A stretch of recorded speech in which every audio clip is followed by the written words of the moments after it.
Desenmascarando a los falsos maestros en la iglesia, con el pastor Chuy Olivares. El cristianismo, hermanos, tiene un personaje central, se llama Jesucristo. El tema central de las Escrituras fue Cristo, desde el Génesis hasta el Apocalipsis. Cada libro de la Biblia está Cristo ahí, revelado en el Antiguo Testamento y ya manifestado en el Nuevo Testamento.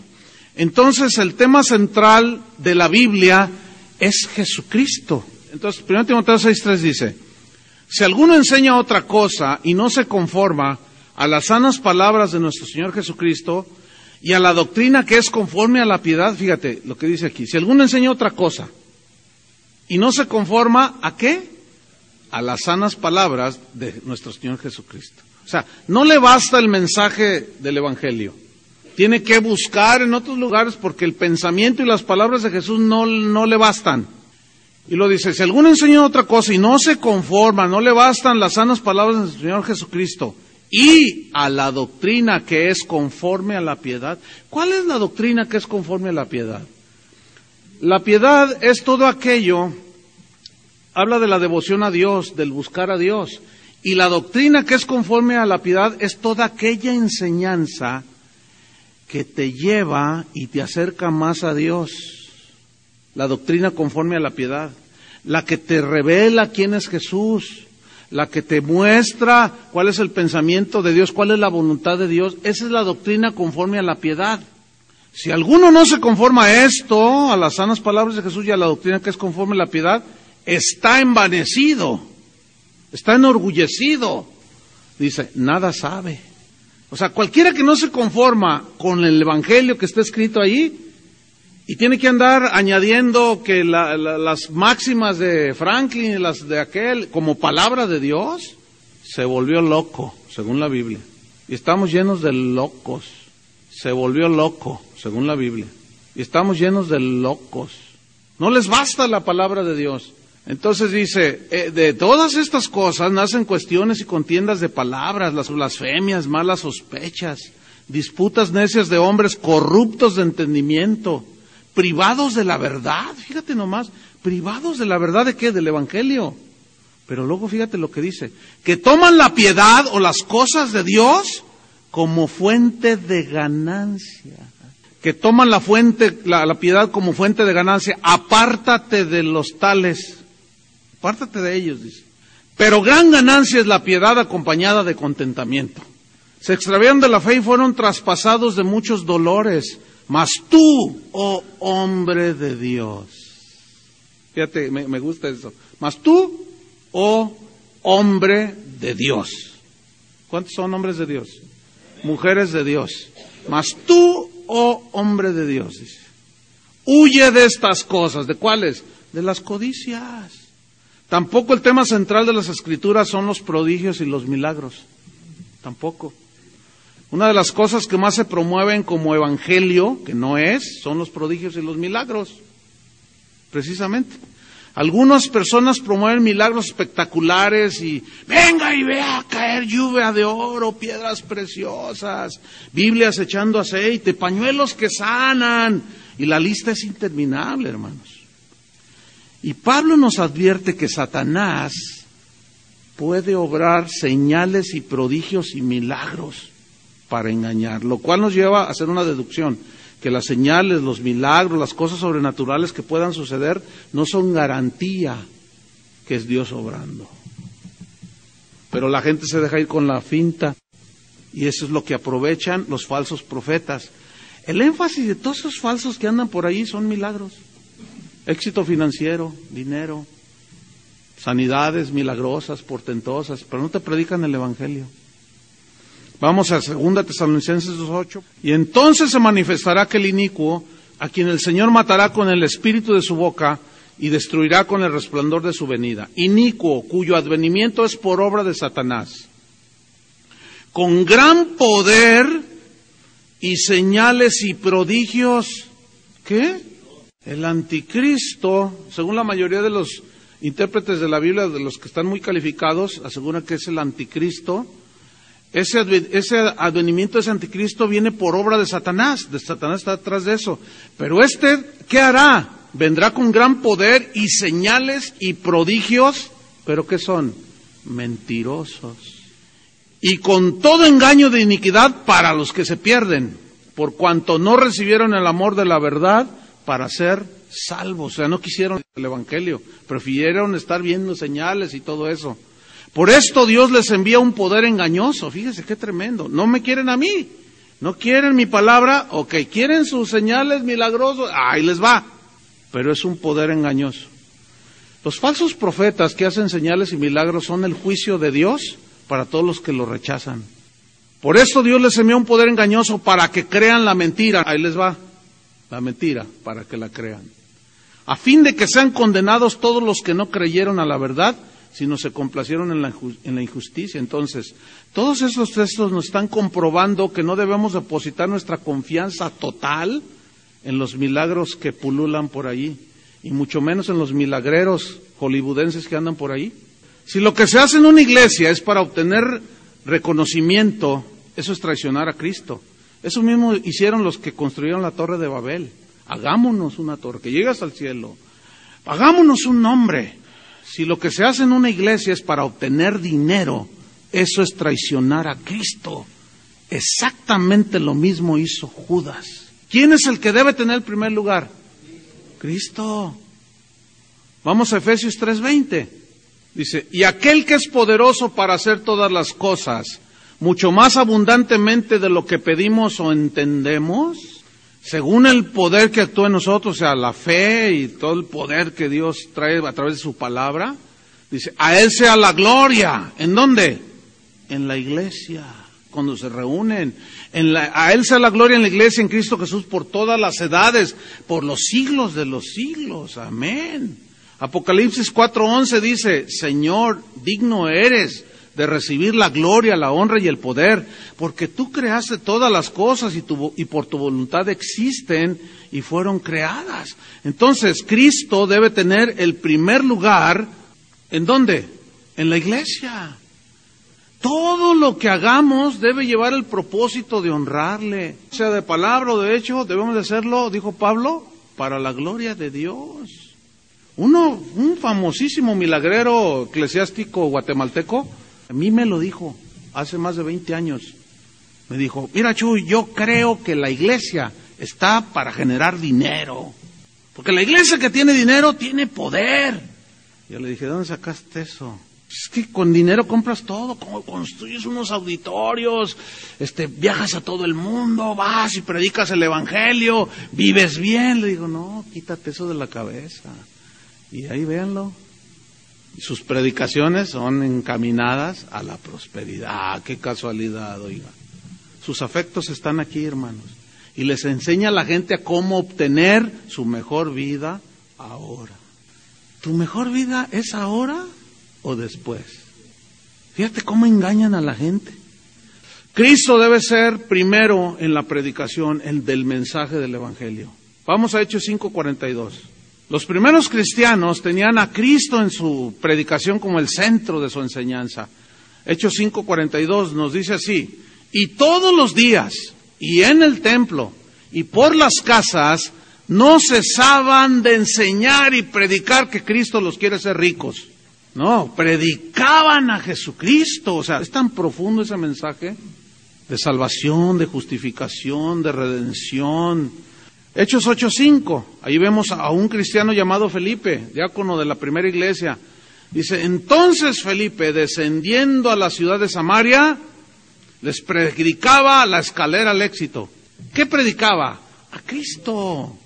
1 Corintios 1:22, dice, y los griegos buscan sabiduría, versículo 23, pero nosotros predicamos a Cristo crucificado. Para los judíos, ciertamente tropezadero, y para los gentiles, locura, pero para nosotros Cristo, poder de Dios y sabiduría de Dios. Pero muchos están viviendo un cristianismo sin Cristo, muchos viven un cristianismo sin sangre. La sangre de Cristo no ha limpiado sus pecados, porque aunque van a una iglesia cristiana, entre comillas, como no les predican el arrepentimiento ni la vida de santidad, No saben lo que es bueno y lo que es malo, y a lo malo le llaman bueno y a lo bueno le llaman malo, y viven en sus mismos pecados, pero van a la iglesia, cantan coritos y diezman, y creen que son salvos.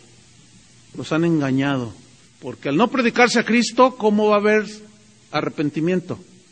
Tiene que predicarse a Cristo, la muerte de Cristo y por qué murió.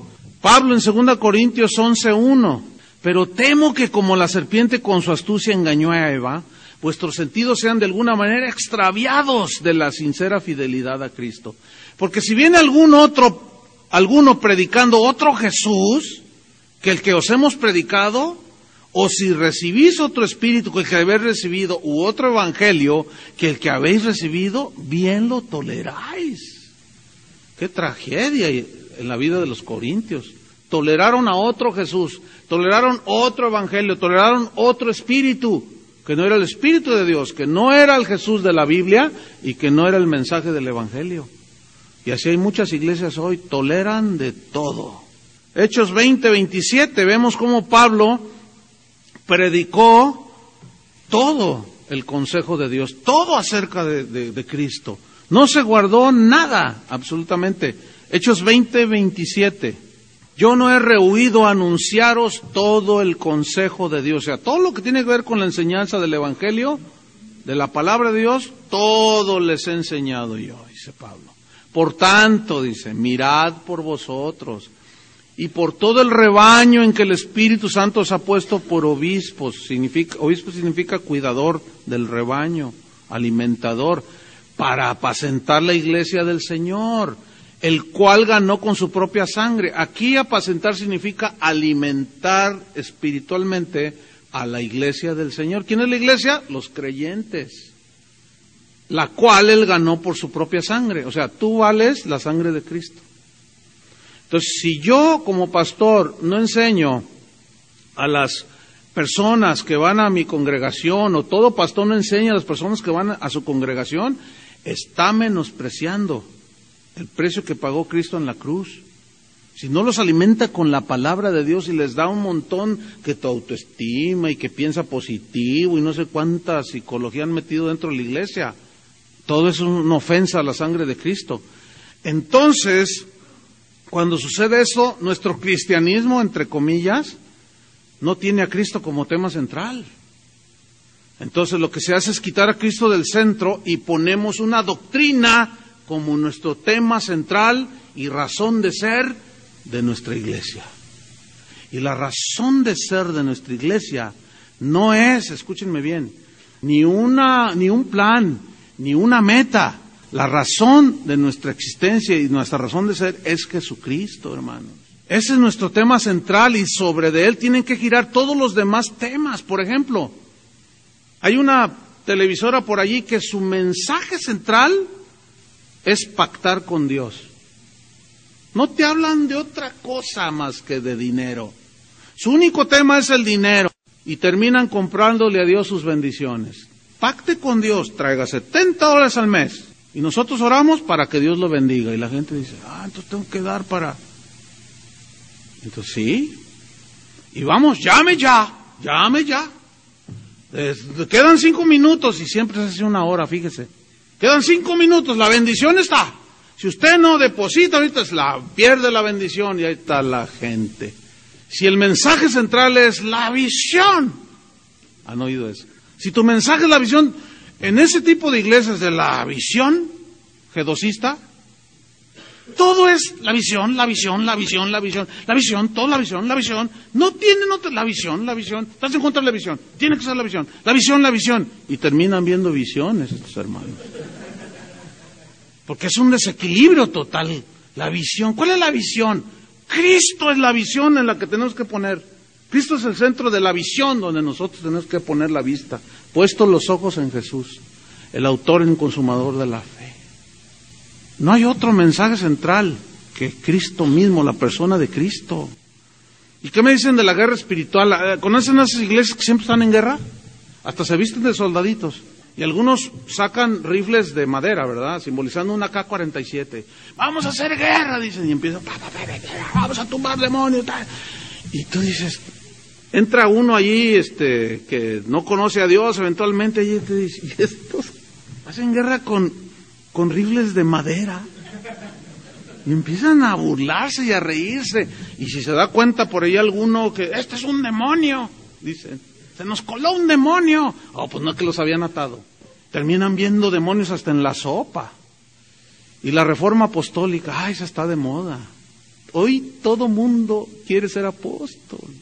Primero era, pastor, el pastor. Pero luego, profeta, soy profeta. Y al rato, ¿yo quiero ser profeta? Y llegaban los otros profetas. Yo te establezco como profeta. Y empezaron a establecer. Entonces ya todos querían ser profetas. Pero luego llegó alguien que dijo, yo soy apóstol. Entonces ya todos quieren ser apóstoles. Hay una apostolitis, hermano. Aguditis. Le voy a dar 16 síntomas. Porque hay un virus que se llama H1N1 apostólico. Ese es bien contagioso, hermano. Entonces, hay unos síntomas ahí que se manifiestan cuando usted está contagiado de este virus maligno. Ahora, paréntesis, puede haber verdaderos apóstoles, ¿eh? El asunto es que pululan más los falsos que los genuinos, porque los genuinos nunca andan haciendo exhibicionismo ni nada, ni de aquí yo soy el apóstol de Monterrey, ni payasadas de esas. Los que verdaderamente usan la autoridad para edificar, como dijo Pablo, la autoridad que me ha sido dada no es para destrucción, sino para edificación. Y los apóstoles de hoy, falsos, maldicen a la gente cuando no les das lo que quieren. Y te maldigo, y todo tu negocio se te va a venir abajo, y todas las ovejitas están temerosas. Y los demás que osen decirme y cuestionarme a mí, lo mismo y peor. El fuego de Sodoma y Gomorra vendrá sobre ustedes. Y ahí están las ignorantes ovejitas. Y luego lo ven que el tipo adultera, seduce a las hermanas, las corteja, se roba el dinero. Y las ovejas lo ven, pero cállate, no juzguéis al ungido. No digáis, no murmuréis, no digas nada, cállate, porque Sodoma y Gomorra se quedan cortas en tu juicio. Ahí están las ovejitas languideciendo, pobrecitas. Por eso Jesús cuando vino, dice que vio a la multitud y tuvo compasión. Las vio como ovejas que no tenían pastor, porque los pastores que había en ese tiempo eran como los de hoy. Nada más se apacientan a sí mismos. Se habían enriquecido con los negocios del templo. Caifás, Anás, el suegro, era el que controlaba todo el negocio cuando Jesús entró con un látigo a su casa. Si Jesús viniera ahorita con un látigo, no hombre, olvídate, se la pasaría fácil unos 3 años.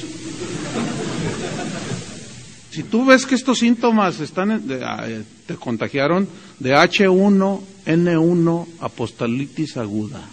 Síntoma número 1, megalomanía. O sea, te va a dar una fiebre altísima porque vas a tener una obsesión de tener reconocimiento. Esa es la megalomanía. O sea, que te reconozcan a mí, yo quiero ser, que mi misterio se ha dado a conocer. ¿Por qué se ríen? ¿Los descubrió la palabra? Síntoma número 2, cauterización de la conciencia. Esto deriva en ausencia de discernimiento entre lo bueno y lo malo. Empieza a llamar a lo bueno malo y a lo malo bueno. Síntoma número 3, deseo desesperado de flujo de efectivo que deriva en prosperititis. 4 síntoma, dolor agudo en el ego. Sus defensas del orgullo lo hacen que se resista a ser vacunado para ser sanado. Síntoma número 5, diarrea verbal, tos y dolor en la garganta que le provocó el palabrerío sin sentido, derivado en un triunfalismo y positivismo espantoso. Comienza a visualizar solo lo terrenal. Son inequívocas estos síntomas. Síntoma número 6, personalidad extravagante. Se traslada en limusinas y presume usar trajes de $3,000, corbatas de $200 y zapatos de $500. ¿No quieren ser como yo? Número 7, obsesión por hablar de sus logros terrenales. Es decir, que en sus predicaciones solo habla de sus múltiples viajes, libros que ha escrito. Además tiene un deseo incontrolable de poseer un jet privado para ir a predicar a las naciones. Pero nunca va a Chiapas, ni a Polonia, ni a Europa. A los países pues nunca va. Pero sí va donde hay aquello que usted sabe. Delirio de persecución. Anda con guardaespaldas. Se siente Luis Miguel. Síntoma número 9. Vocifera tener autoridad apostólica. Esto se le deriva en una apostolitis y profetitis muy notables, porque tiene un deseo desmedido de controlar a la gente. Se empieza a sentir el Espíritu Santo.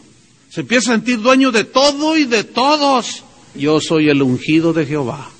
Número 10. Síntoma número 10. Incapacidad de escuchar consejos. Esto deriva en una total autosuficiencia. Ni Dios le puede hablar a él. Es lo que él dice. Número 11. Comienza a tener alucinaciones, sueños, visiones, profecías y experiencias místicas. Comienza a desprenderse del cuerpo y empiezan los viajes astrales.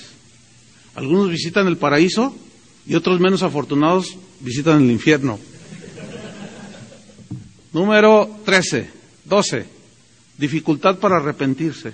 Se cree infalible y su palabra es la ley. No tiene trono ni reina, pero él sigue siendo el rey. Por eso no me quieren. Número 13. Trastorno grave de la conciencia. Comienza a despojar a las viudas de sus bienes y a los incautos que les siguen les quita hasta sus relojes y sus anillos. ¿Dónde he visto eso? Hay mucho contagiado. Número 14. Mentiras y falsas enseñanzas persistentes. Comienza a decir que Dios le dio nuevas revelaciones del Evangelio.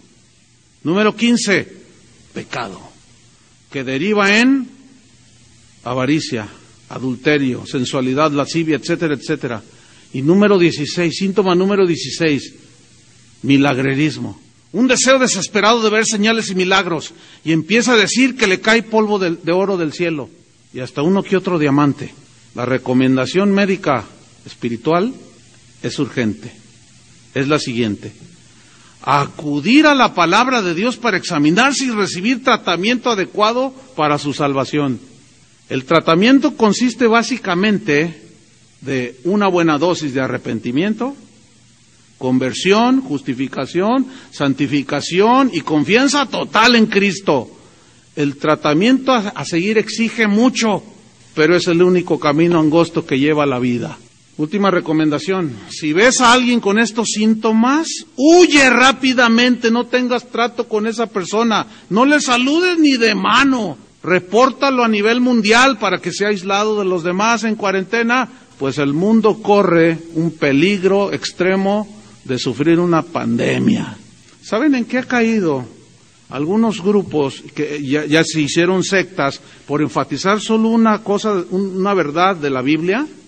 Por ejemplo, los testigos de Jehová. Ellos enfatizaron tanto la humanidad de Jesús que lo despojaron de su divinidad. No, para nosotros Jesús, un hombre, él decía, lloraba, tenía hambre, un hombre. Entonces, no, era nada más un hombre, no era Dios encarnado. Y lo despojaron de su divinidad. Ahora, enfatizar por otro lado la divinidad de Jesús, pero no enseñar sobre la humanidad de Jesús, no, pues él está allá, nosotros acá. Cuando la Biblia dice que él fue tentado en todo según nuestra semejanza, pero sin pecado. Si él lloró, se identifica con el que llora. Si él tuvo hambre, se identifica con el que tiene necesidad.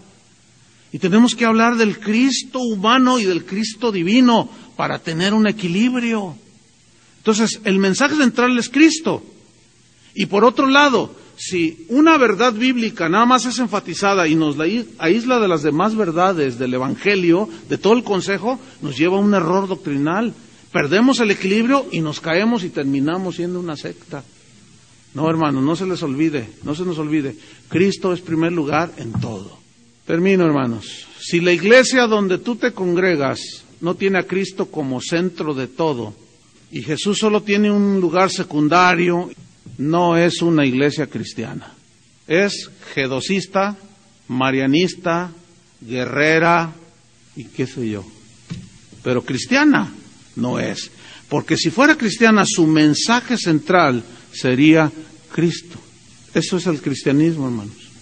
Si tú dices que eres cristiano y no tienes a Cristo en primer lugar en tu vida, no eres cristiano. Así de fácil. Los primeros cristianos sabían que al convertirse, si ellos se convertían, era firmar su sentencia de muerte. Hoy, los cristianos no van a la iglesia porque hace frío, porque llueve, porque estoy cansado. ¿Eso es ser un cristiano? Vienes a la iglesia y el pastor y la gente sabe que Cristo es el primer lugar. Predicas a la gente y no le llegas, se anda divorciando la pareja y no le dices, oye, si te conviertes a Cristo, Cristo va a salvar tu matrimonio. ¡No! Ese es un mensaje equivocado. Cristo no vino a salvar matrimonios, Cristo vino a salvarnos de la condenación del infierno. Que después arregle el matrimonio es otro asunto. No quiten a Jesús del primer lugar, nunca lo bajen como los de Éfeso. Cristo les dijo, tengo contra ti que has dejado tu primer amor. Allí primer es protos, que significa primer lugar en importancia en la vida. Oremos, hermanos. Señor, te damos gracias por tu palabra. Tú eres el creador, sustentador, formador de todo, Señor. Y por lo tanto, tú mereces toda la gloria y la honra. Danos, Señor, esa sabiduría para ordenar nuestras cosas, nuestras vidas, Señor. Ayúdanos a discernir tantas cosas que necesitamos discernir. Donde el mensaje es tu palabra, todo el consejo de Dios. Donde la exaltación a Jesús será enfatizada. Ninguna exaltación al hombre, ninguna gloria al hombre, porque tuya, oh Jehová, es la gloria. Tuyo, oh Señor, porque eres digno de recibir la gloria, el imperio y la fortaleza, porque solo tú eres digno, Señor. Amén. Desenmascarando a los falsos maestros en la iglesia, con el pastor Chuy Olivares.